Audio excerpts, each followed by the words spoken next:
Parce que nous avons des amis qui ont travaillé dans Internet, so côté à mon fils a niveau s'abonner. Parce que pour qu'on a s'abonner ou qui a s'abonner, ma caméra se tourne en direct. Au raté le monter place de la France, ça salue qui ma caméra se tourne. Alors ma pour qui TV passe au canal. Donc les autres vont passer la TV et le monde a pas na maille.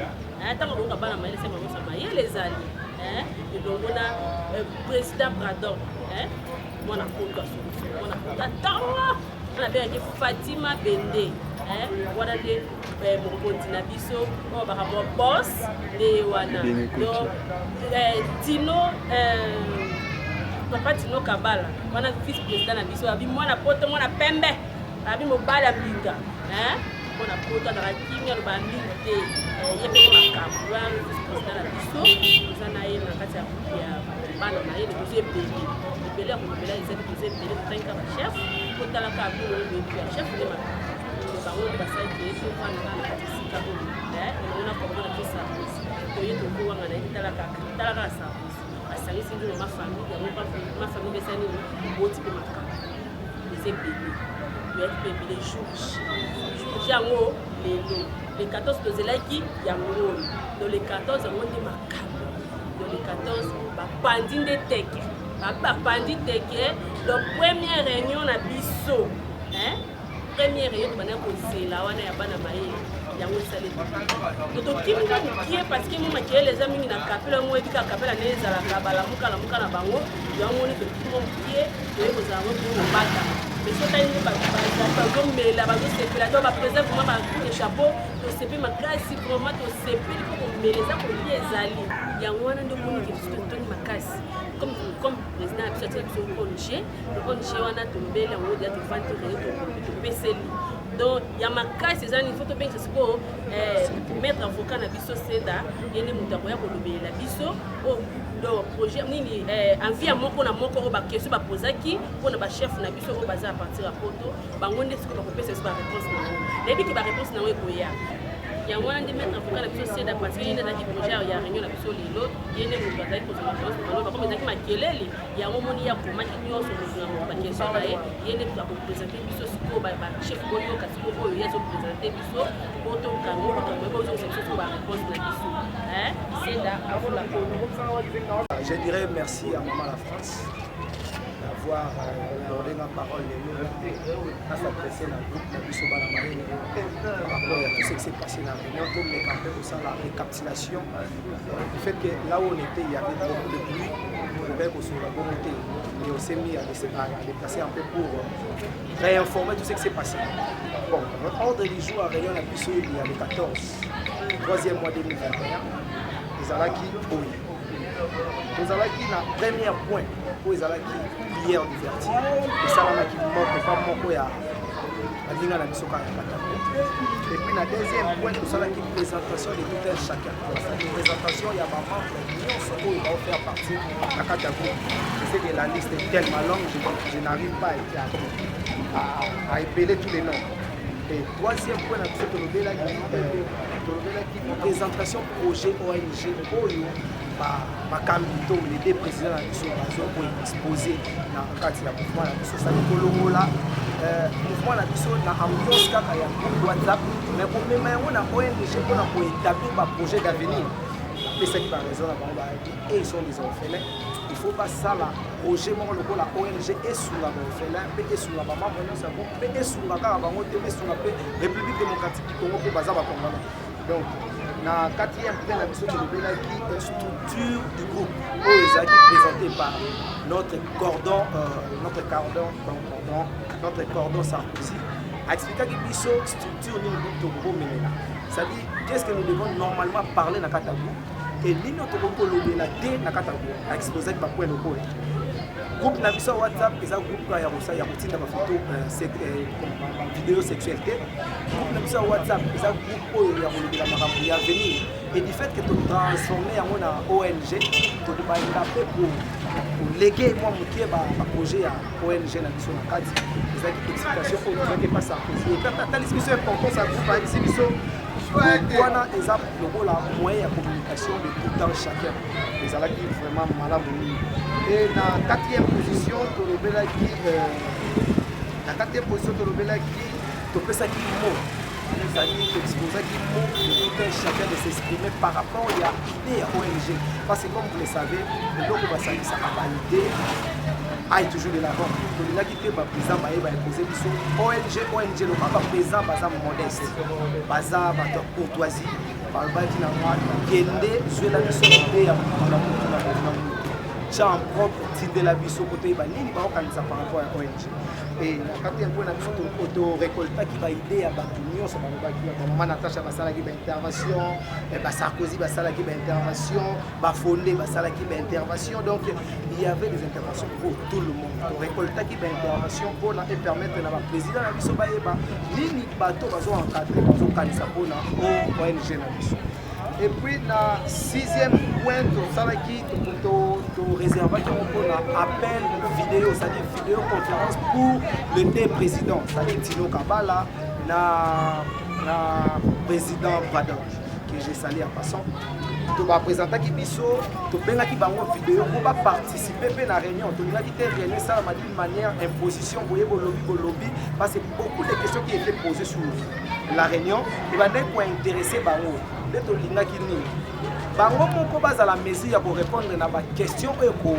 tuna na kati ya la 5e position na biso ya ordre du jour to réservaki appel vidéo pour le chef. Il a dit appel montre réservaki pour na bango et puis tout ça là qui appel à WhatsApp pour permettre que le président va répondre qui bango na vidéo conférence. Et puis na 6e na comme on a 7e point to zalaki na divers où ezalaki coordonné par conseiller Ali. C'est-à-dire c'est lui qui charge il y a divers, c'est-à-dire Bacha, il y a à boire et à manger. Et qui charge qui accompagné na Natacha na Betty pour accompagner. Mais là on a signifié il y a des questions qui étaient posées à des chefs. C'est qui n'a pas de question pour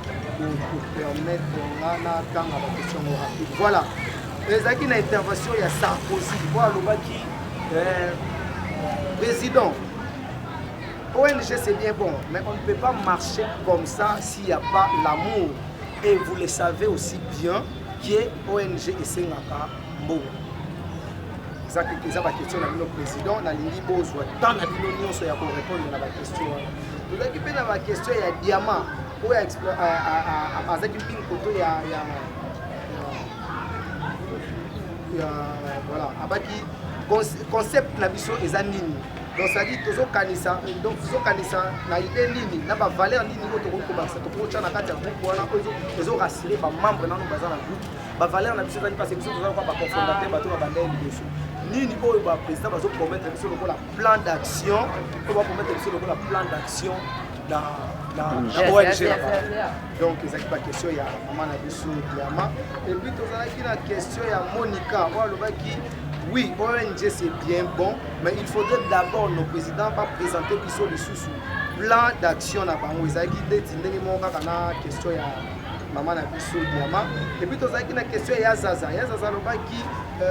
notre ONG eza structure mais toko marché na ba règlement nini ezalaki ba question oyo on a d'abord commencé na président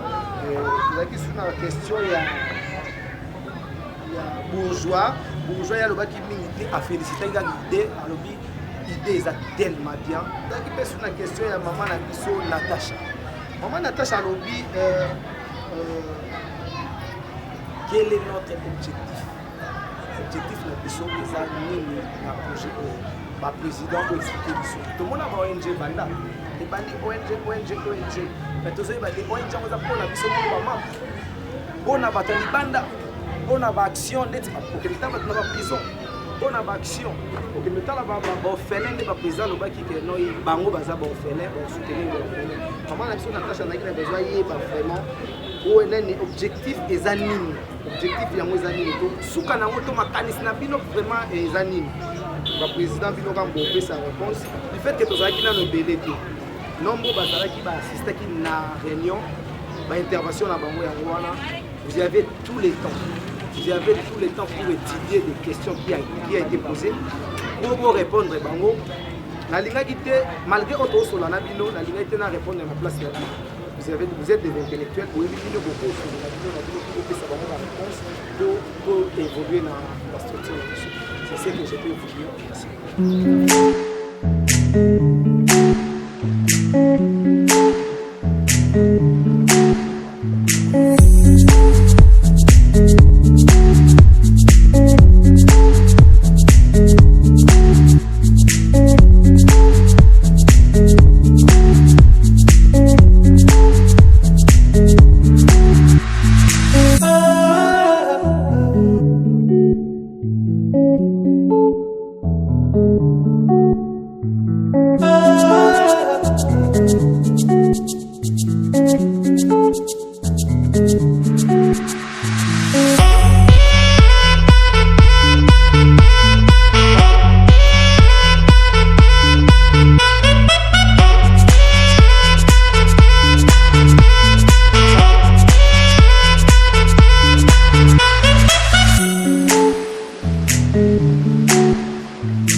Thank you.